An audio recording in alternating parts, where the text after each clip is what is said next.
Todos sabem que uns 50 anos atrás, todo o Ocidente foi invadido por uma onda de yogismo, ou de yoga, que nos veio do Oriente.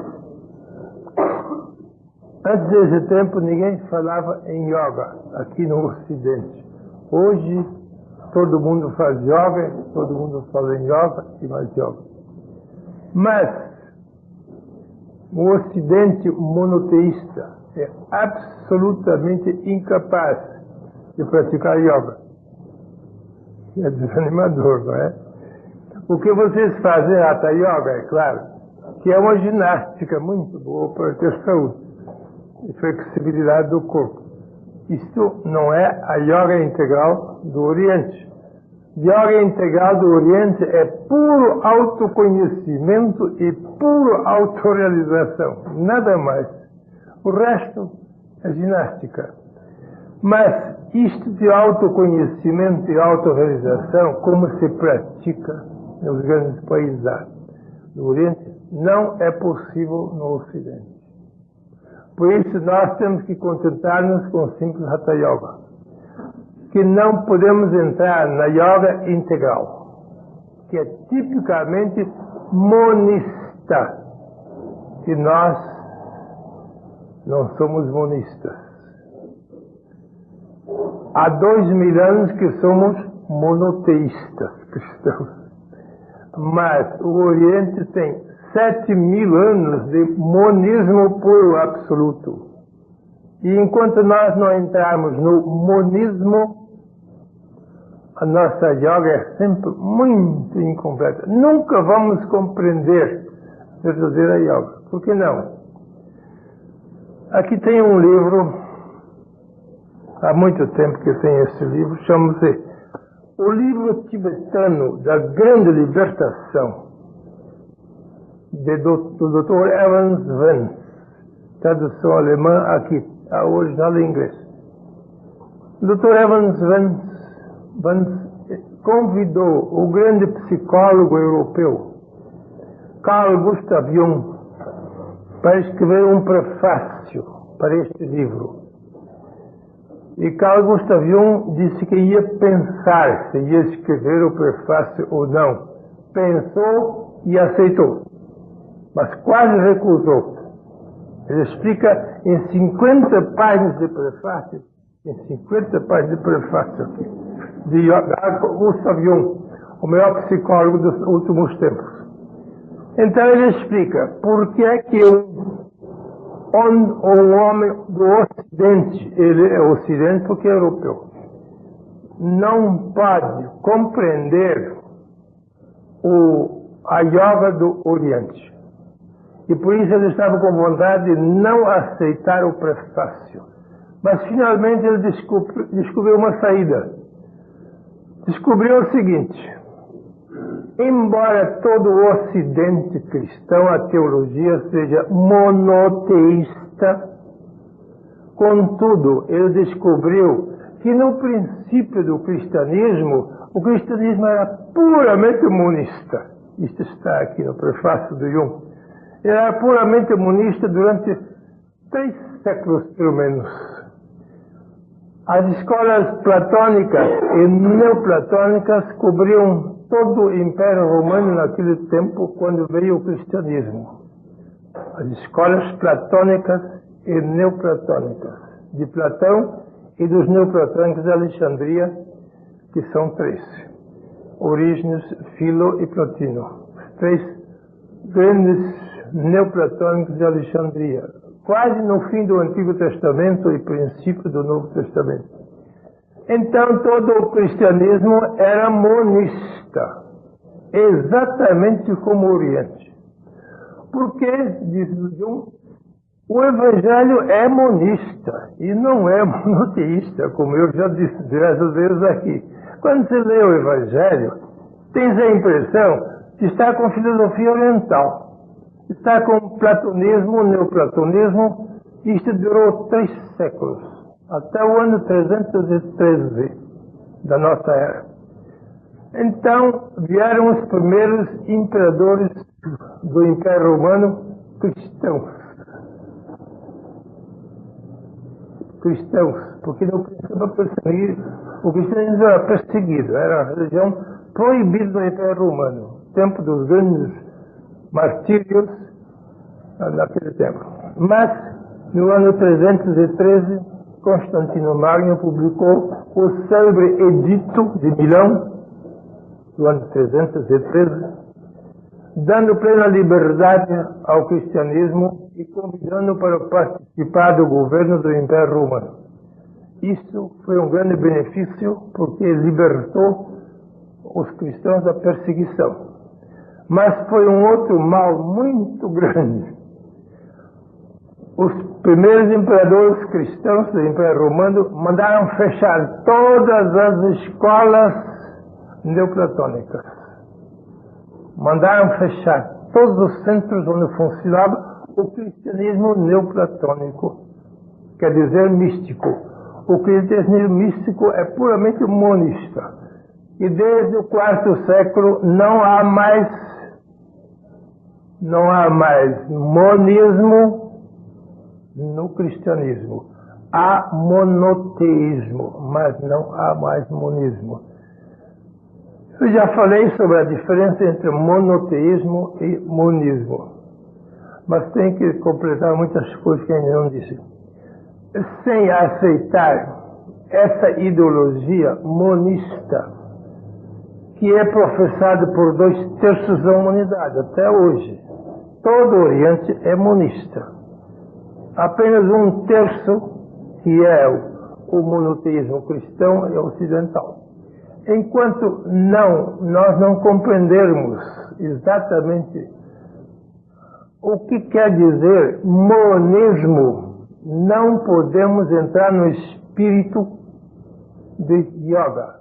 Não é possível. Por quê?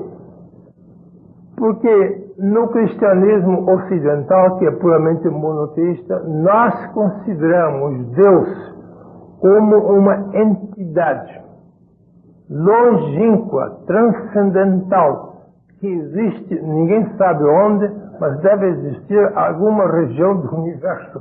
Isto nos foi dito desde o catecismo, através de teologias todas, que Deus é uma entidade ausente. Ausente acima do mundo, mas ele não faz parte do mundo. Não é uma parte integrante do mundo, mas é uma entidade transcendental. Isto nos foi dito e tivemos que estudar na teologia. Nesta base não é possível o yoga. Ou a yoga, dizem outros. Nos outros línguas se diz o yoga, mas nós estamos habituados a dizer a yoga, vamos ficar com a yoga. Não é possível praticar yoga verdadeira nesse sentido. Suponham que isto seja Deus, isto está tudo aqui, isto transcendente, e que eu estou aqui. Um círculo é o finito e a cruz é o infinito. Nessa posição, meu ser humano aqui, não posso praticar yoga aqui fora de mim. Porque aqui é uma distância entre o homem e Deus. No monoteísmo há uma distância infinita. Deus não está aqui onde eu estou. Eu posso invocar Deus, mas não posso evocar Deus. Se eu evocasse Deus de dentro de mim, Deus estaria dentro de mim, é claro. Evocar quer dizer chamar de dentro para fora. Evocar. Mas se eu tenho que invocar Deus, um Deus longínquo, um Deus transcendental, eu não posso praticar autoconhecimento e autorrealização, que é o yoga integral no Oriente. Nesta posição, eu estou no monoteísmo. Eu só posso pedir a Deus que me ajude, que me dê sua graça, mas há um Deus sempre longínquo. E isto não dá base para monismo. Para monismo, nem para yoga. Agora, no Oriente a coisa é completamente diferente. Porque no Oriente a coisa é assim. Os dois não estão separados. Isto sou eu, isto aqui é Deus. Os dois estão interpenetrados no monismo. Não é um Deus ausente, um Deus transcendente, uma entidade separada de qualquer criatura e também do homem. Não. No Oriente, em todo o monismo, Deus é uma entidade, uma realidade universal. Eu sou um indivíduo humano. Mas o indivíduo está dentro do universal. E o universal penetra todos os indivíduos. Aqui esta cruz penetra o círculo e o círculo está inteiramente dentro desta cruz. Este é o melhor modo de representar geometricamente a relação entre o monismo e o homem. O homem está dentro da divindade. E a divindade está dentro do homem. Naturalmente, não a divindade em toda a sua plenitude, porque o conhecido está no cognoscente segundo a capacidade do cognoscente. O recebido está no recipiente segundo a capacidade do recipiente. Isto são provérbios antiquíssimos que ainda valem hoje. Essa cruz está no círculo, mas ela não pode estar inteiramente no círculo, porque o círculo é finito e a cruz, que representa a divindade, é infinita.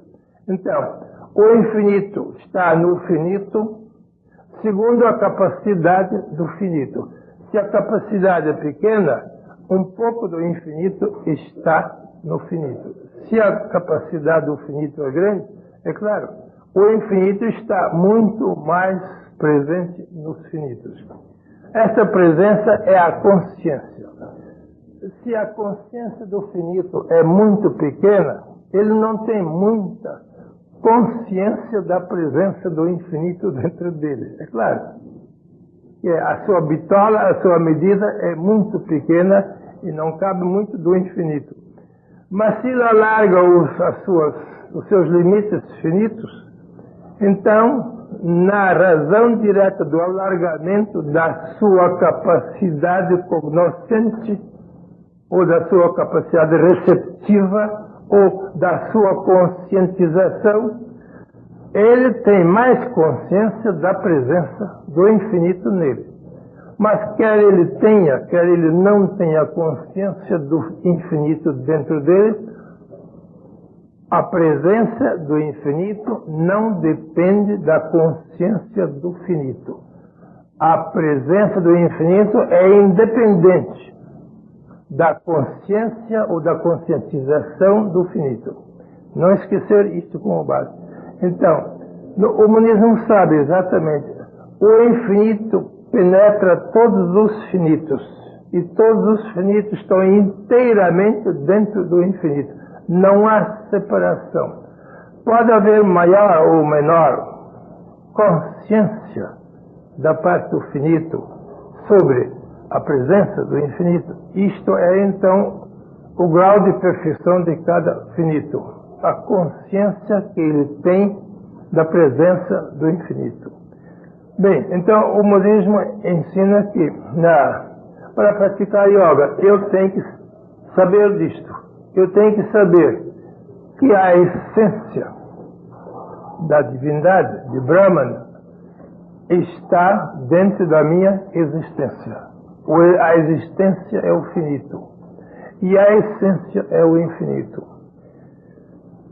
A essência infinita está dentro da minha existência finita. Eu devo saber isso desde o princípio e não pensar que a essência infinita esteja fora de mim e que eu tenho que invocar para além das nuvens ou de além das nuvens esta presença infinita para vir para dentro de mim.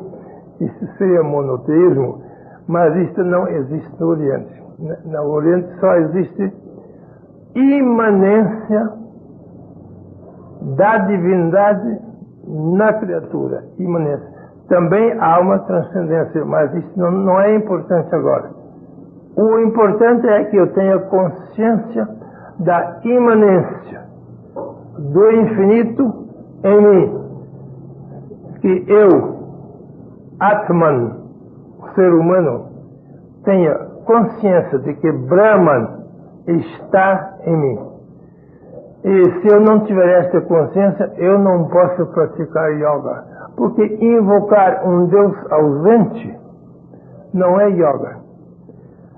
O maior místico do Ocidente, Meister Eckhart, do século XIII, o superior provincial dos padres dominicanos da Alemanha, e o maior monista do Ocidente, cristão, escreveu muitos livros, mas foram todos proibidos em Roma por serem monistas e não monoteístas. Meister Eckhart, eu tenho alguns detalhes. Mas Meister Eckhart diz, apesar de ele ser padre católico, também pode ser monista inteiramente no sentido do Oriente. Então diz Meister Eckhart, aquele que tem que sempre chamar o Deus ausente para dentro de si, aquele que tem que chamar um Deus ausente para dentro de si, não o possui, nem depois de o teu chamado. Porque ele não pode introduzir um Deus ausente para dentro de si, se esse Deus antes não estava dentro dele. A única coisa que ele pode fazer é conscientizar a presença de Deus. A presença de Deus é independente do homem, não depende do homem. O que depende de nós é a conscientização dessa presença. Mas se alguém pensa que ele deve chamar Deus para dentro de si, porque Deus estava lá fora, na Vijayatya, agora entrou para dentro, esse não pode praticar yoga. Porque yoga não é chamar Deus para dentro de si, mas conscientizar a presença de Brahman dentro do homem. Porque este é o primeiro passo de qualquer yoga, de qualquer autoconhecimento e autorrealização. Saber da onipresença do infinito dentro de qualquer finito. Se ele não tem certeza instintiva desta presença do infinito em qualquer finito, desiste de qualquer yoga integral. Pode praticar Hatha Yoga sem isto, mas não yoga integral. Yoga integral exige a presença, e eu, da minha parte, eu só posso fazer uma coisa: conscientizar esta presença. Eu não posso fabricar esta presença, porque ela já existe. Mas eu devo conscientizar nitidamente e cada vez mais amplamente esta presença, e a minha consciência da presença pode aumentar. A presença não pode aumentar. A minha conscientização da presença do infinito pode e deve aumentar. E isto é o processo de yoga. Quando eu estou intimamente convencido que eu estou em Deus e Deus está em mim. O segundo passo, então, é harmonizar a minha vida externa com esta consciência interna.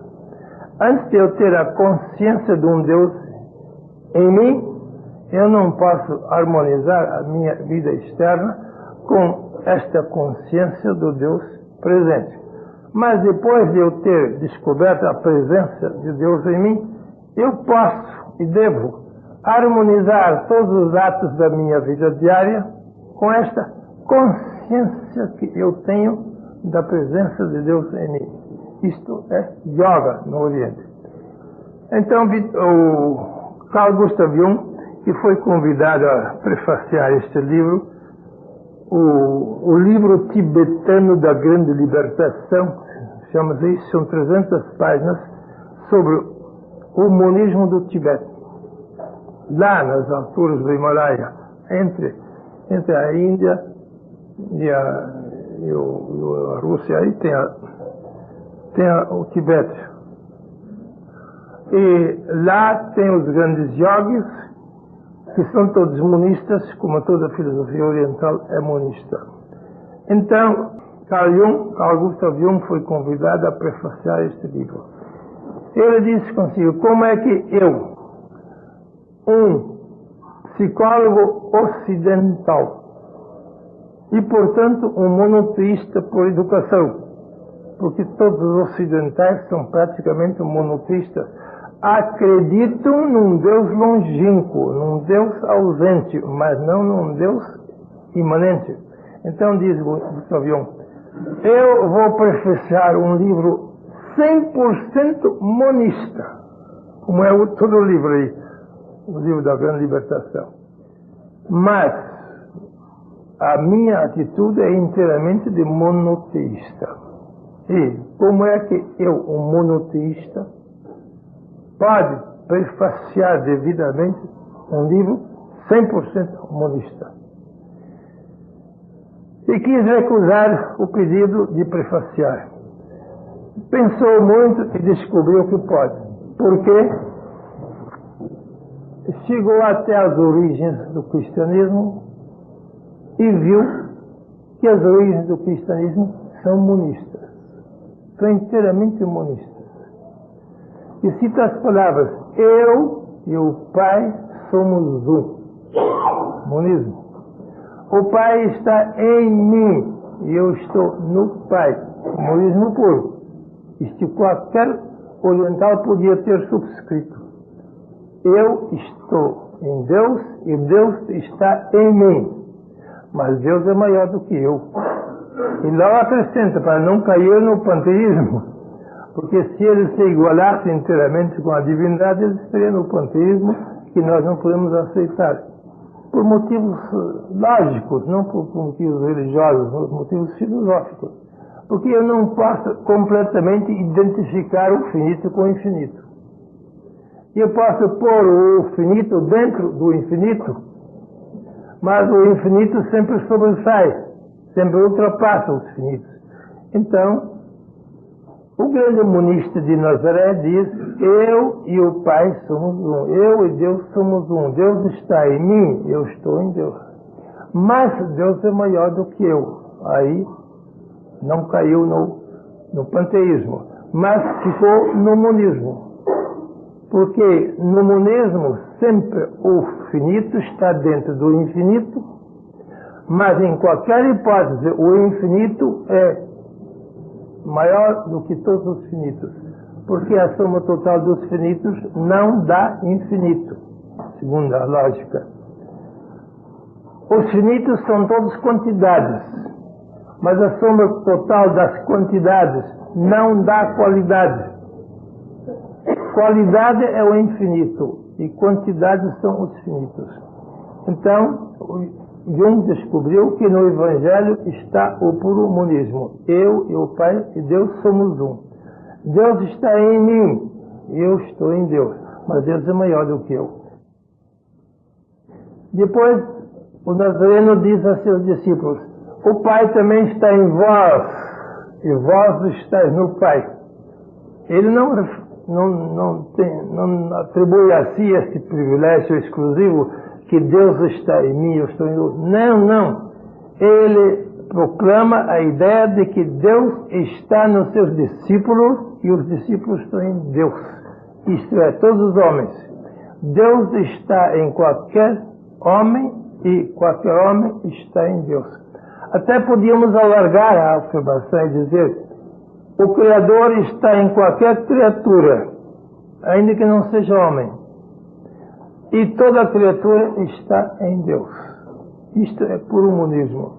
Então, o Jung descobriu que ele pode prefaciar o livro, mas não na base da teologia monoteísta. Isso é impossível. Mas sim na base do Evangelho monista. E por isso ele prefaciou o livro. E explica maravilhosamente as duas ideologias que dominam a humanidade toda, ou seja, monoteísmo, ou seja, monismo. Então ele ainda menciona que a ciência, a psicologia de hoje, não é nem monoteísta, nem monista, a psicologia de hoje. Toma uma atitude inteiramente à parte, tanto do monoteísmo como também do monismo. Por quê? Porque a psicologia moderna não aceita uma entidade transcendental, só aceita uma entidade imanente, que o Gustav Jung chama os arquétipos. Toda a natureza humana tem dentro de si o arquétipo, Urbild em alemão, o arquétipo Deus. Já tem a ideia de que existe um poder supremo. Geralmente eles supõem que esteja fora deles. Muitas vezes são monoteístas. Mas depois chegam a saber do monismo e sabem que este poder supremo está tanto fora deles como também dentro deles. Transcende os finitos e também permeia os finitos. Bem, e então Carl Gustav Jung chama isto os arquétipos. O arquétipo número 1 para Jung é a ideia de Deus. Diz que é universal. Todos os povos, por mais selvagens e primitivos e analfabetos, têm a ideia de Deus. Cada um tem uma ideia diferente, mas sabem que existe um poder invisível acima de tudo e dentro de tudo. Ele chama isso arquétipo. Infelizmente, Jung acrescenta que nós temos certeza do arquétipo Deus, mas isto não prova a certeza da existência de Deus. É estranho. Como é que ele não chegou à ideia, se em mim está, sem eu saber, o arquétipo Deus, daí eu não posso concluir que Deus seja uma realidade. Isso não é ciência, ele diz. A ciência não pode ir além do homem. Se eu tenho este arquétipo Deus dentro de mim, eu devo estudar este arquétipo e dizer: em toda a natureza humana existe o arquétipo, quer dizer, uma noção primitiva que ele chama arquétipo, que não depende da minha vontade, que já existe quando eu nasci. Então eu devo afirmar o arquétipo, mas eu não posso ultrapassar o arquétipo e dizer: então, se toda a natureza tem a noção de um poder supremo, então daí se segue a realidade de um poder supremo. Não, isto não é mais ciência, ele diz, isto é fé. Nós não podemos passar da ciência analítica para uma fé intuitiva, porque a fé é sempre uma intuição, nunca é uma análise.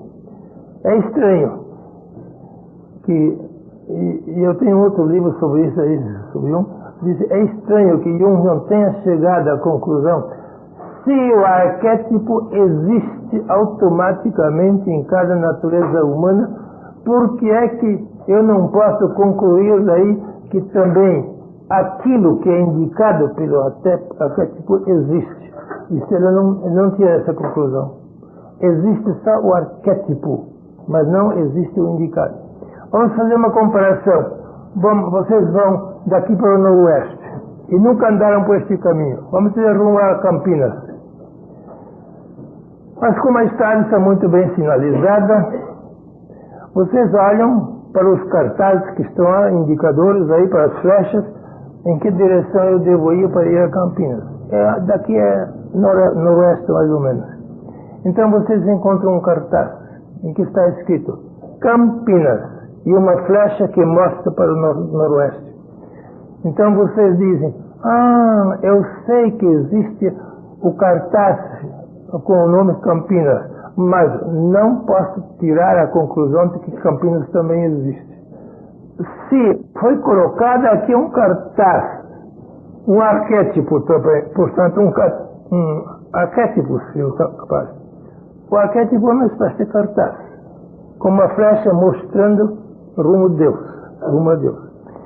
Então, nós concluímos, se há um cartaz à beira da estrada e uma flecha mostrando para o noroeste e lá fica a cidade de Campinas, então nós concluímos, se não houvesse a cidade de Campinas, também não poderia haver este cartaz que mostra para Campinas. Isso é justo, é natural para nós, é lógico. E eu não tirei esta conclusão. Eu disse, não. Do cartaz Campinas eu não posso concluir a realidade de Campinas, porque isto é fora da ciência. Isto é fé, aceitar a realidade de Campinas em consequência de um cartaz, de um arquétipo que mostra para Campinas.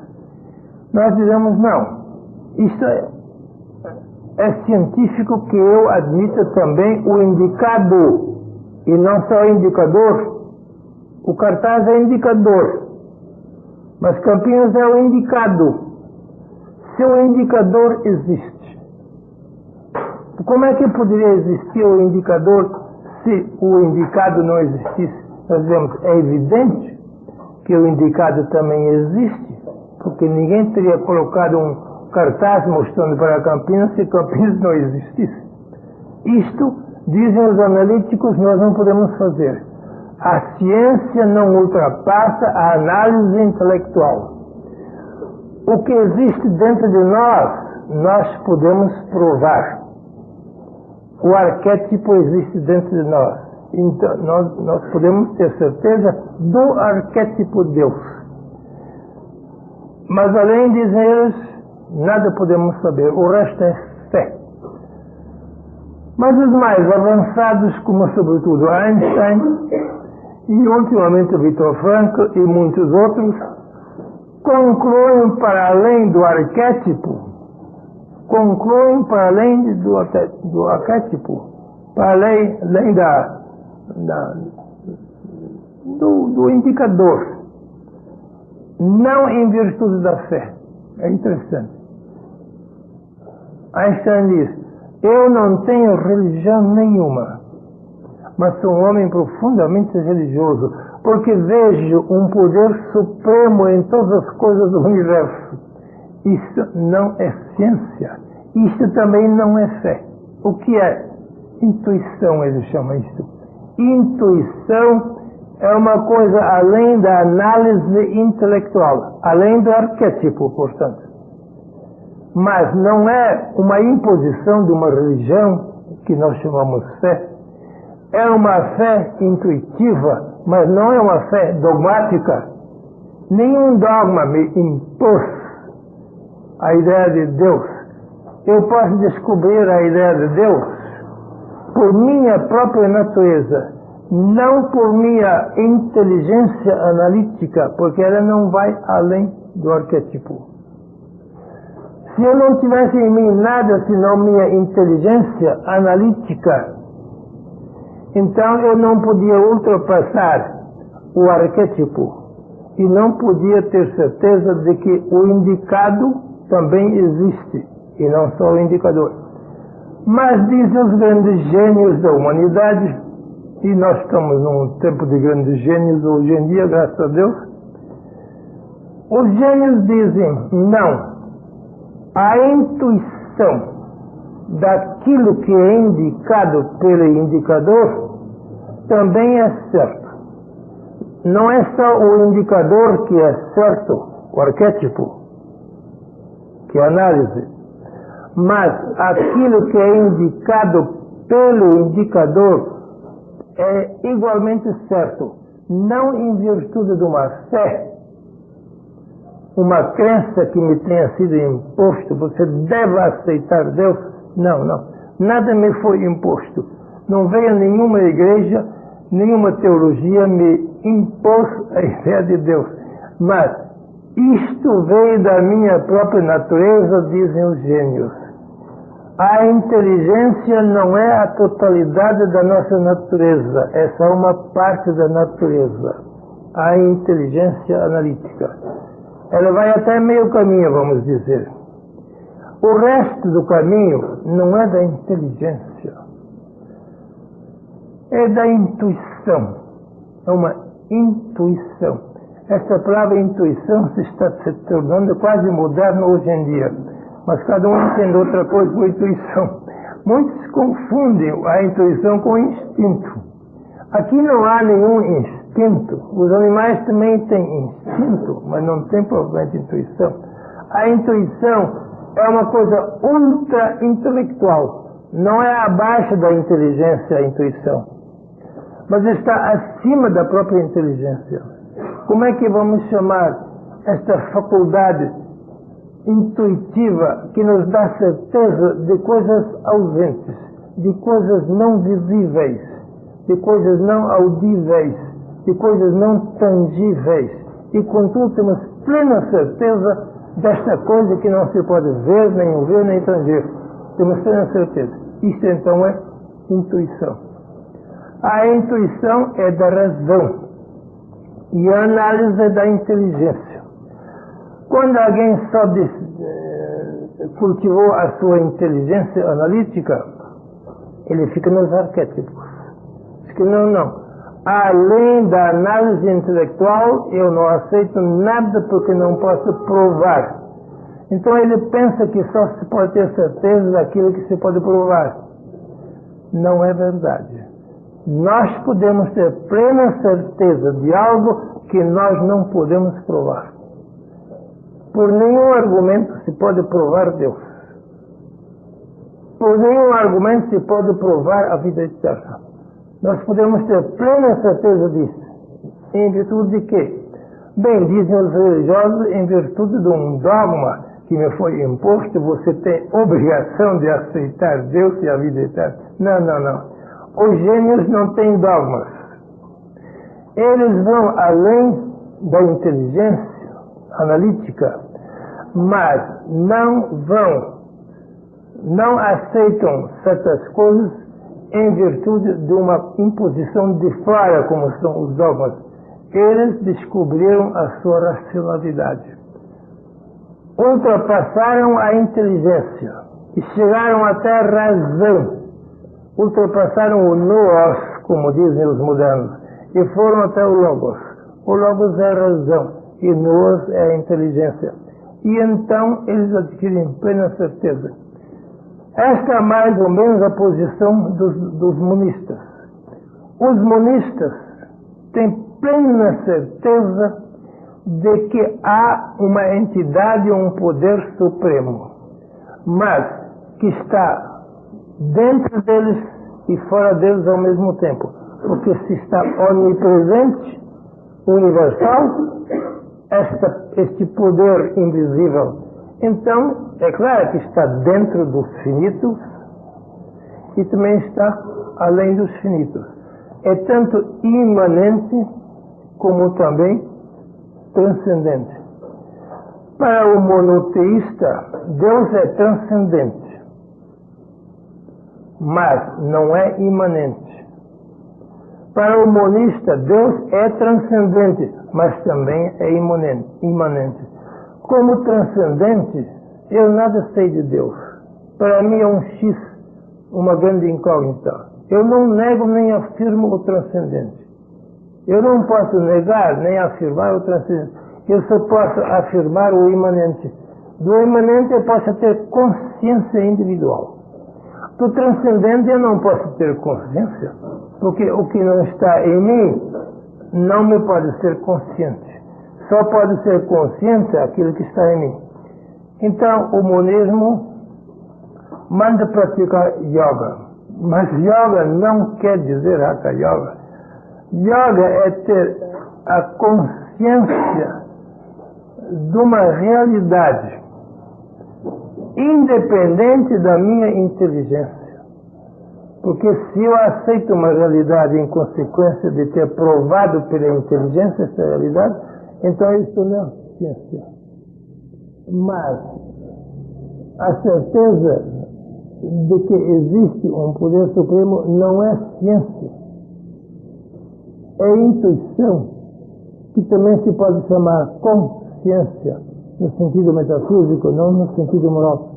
Então, se eu tenho a intuição de uma realidade que ultrapassa os meus sentidos e a minha inteligência, uma realidade que ultrapassa tanto os testemunhos dos sentidos, como também a análise intelectual, então eu estou na intuição racional.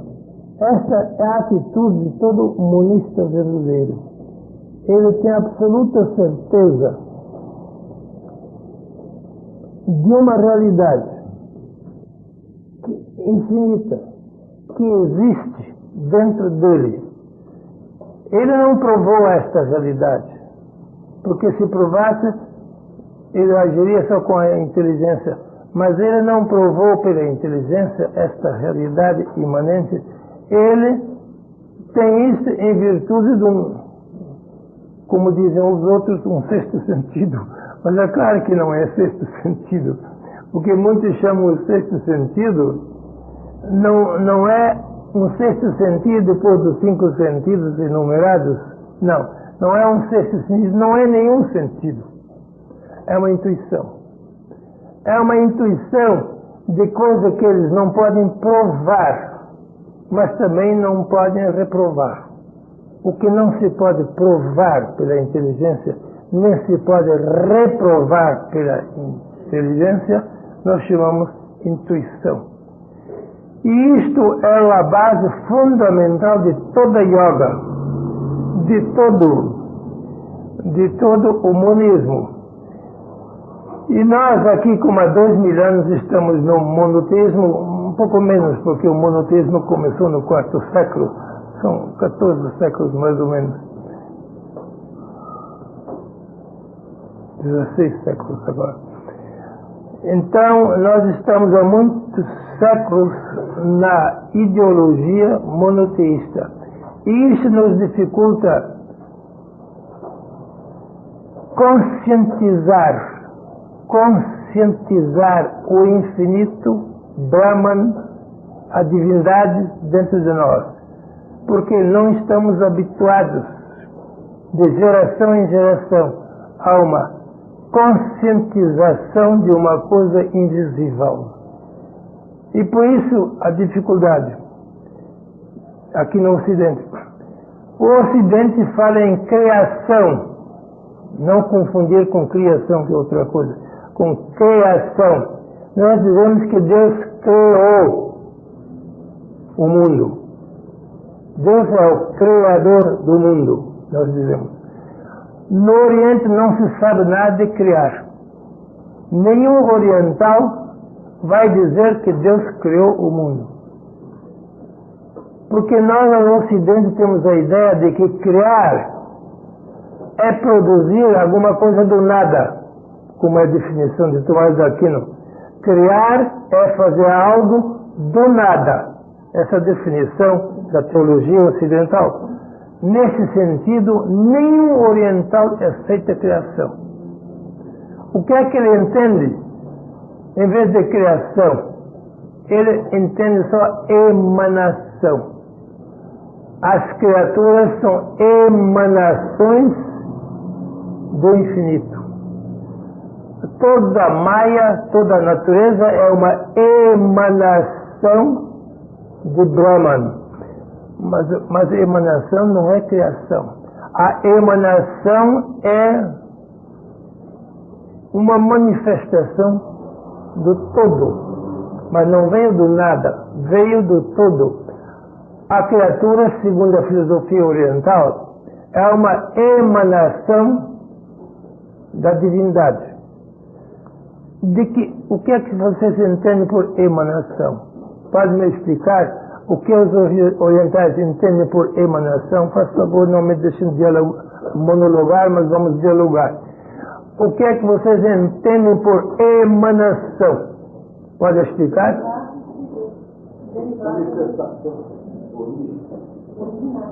Manifestação é bom. O que mais? Como é que os poetas costumam dizer o que é que nós somos e as criaturas são? Eles não dizem emanação, eles dizem nós somos centelha. É bom dizer que nós somos uma centelha da divindade? É perigoso. É poético, mas não é filosófico. É poético. É permitido aos poetas, que não são obrigados a serem filósofos. Mas não podemos dizer que nós somos uma centelha da divindade. Por que não? Por que não? Filosoficamente errado, poeticamente certo. Porque uma centelha é uma coisa que saltou de dentro de uma fogueira, não é? E caiu lá fora, apagou-se lá fora. Isto faz crer de que as criaturas tenham saído de Deus e estão fora de Deus agora. Mas as criaturas não estão fora de Deus. Nenhum finito está fora do infinito. É um erro pensar que a emanação seja uma criação, quer dizer, uma coisa feita fora de Deus. Um nada. Nós não viemos do nada. Também não viemos do todo por separação. Então, a comparação que devíamos fazer não é... A criatura não é uma centelha ou uma fagulha da divindade. O que é que podíamos fazer como comparação entre a criatura e a divindade? Como? Pensamento e anal. É muito bom. A relação que há entre o pensador e o pensamento, ou talvez melhor que o pensado, porque o pensamento é um ato, o pensado é o objeto e o pensador é o sujeito. Então temos sujeito, ação e objeto. Então podemos dizer, imaginemos que a divindade seja o grande pensador. E cada um de nós emanou do pensador. Emanou.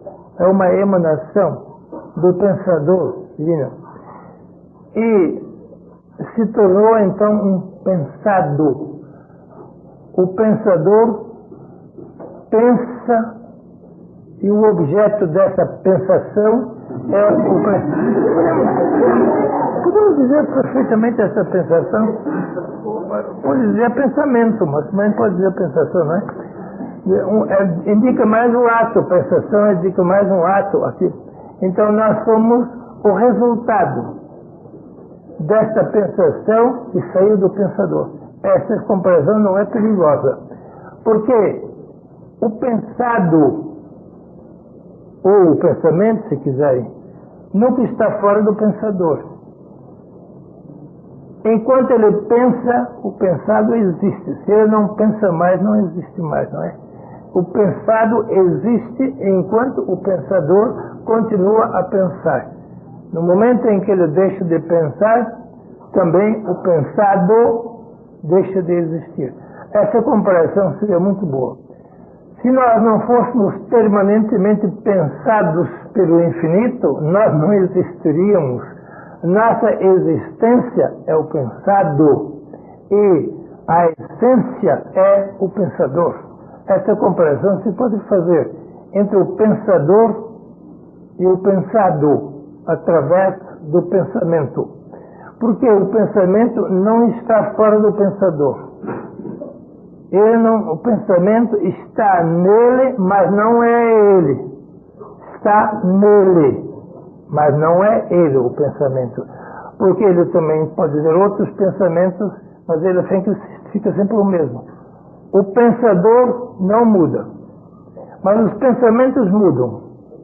Mas sempre os pensamentos, enquanto eles são pensados, estão dentro do pensador. Não são idênticos ao pensador, mas estão imanentes no pensador. Assim poderíamos, segundo o monismo, compreender a relação entre a essência, que é o pensador, e a existência, que é o pensado. Mas aqui no Ocidente sempre entendemos por criação uma coisa que veio do nada. Nós aprendemos no catecismo que Deus criou o mundo todo do nada. Do nada não se pode criar nada. Do nada fica eterno nada. Nós devemos acostumar-nos a pensar que as criaturas são uma emanação ou uma manifestação ou um pensamento ou um pensado do Criador. Não estão fora dele, mas são diferentes dele. Não são idênticos, mas também não estão separados. As criaturas são distintas do Criador ou da divindade. As criaturas são distintas da divindade. Não são idênticas à divindade, mas também não estão separadas da divindade. Tudo isso podemos dizer. Separado, então, é criação. Idêntico seria panteísmo absoluto. Mas são distintos da divindade, mas não estão separados da divindade. Isto é puro monismo.